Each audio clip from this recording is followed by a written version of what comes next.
Mini tak tukar barang yang RM600. Sekarang damage dia RM6,000 guys.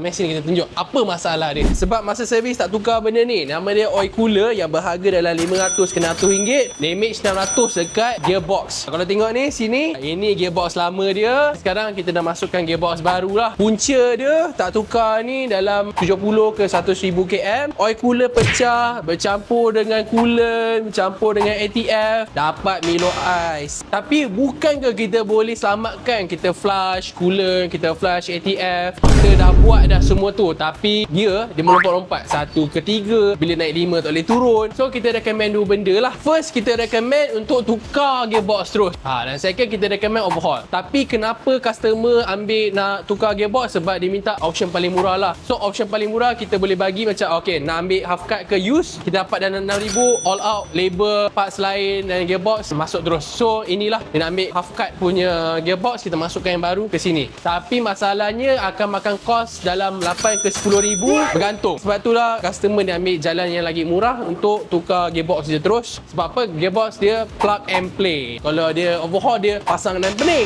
And selalunya oil cooler ni pecah dekat gearbox IC. Okay, sini. Walaupun bawah tulis BMW, tapi dia bukan 100% BMW lah. Nampak ni? IC AW Co Limited, made in Japan guys. Satu lagi korang tahu, dia bukan saja IC ni pada Mini je. Proton ada pakai, Pro 2 ada pakai, Toyota, Honda pun ada pakai yang IC ni. Bukan nak cakap tak elok, tapi korang kena betul-betul jaga. 70 ke 100,000 ni barang kena tukar tau. Ni yang original punya pun yang daripada kereta ni IC juga, nampak ni. Sorry dah terbalik. So guys, ni bukan masalah Mini ke masalah BM ke, tak. Semua kereta actually kena tukar oil cooler. Kalau tak, pecah, jadi masalah. Bayangkan daripada kena tukar ni RM500 boleh jadi RM2,000 spot flushing, kita tak fluid baru, kita tak oil cooler baru, apa semua dah RM2,000. Kalau tu tak jadi juga, kena tukar gearbox RM6,000. Kalau tak pun overhaul 8 ke 10,000. Jadi korang jaga-jaga. Kalau lah 70 ke 100,000, tukarlah oil cooler anda di Mija AutoCare.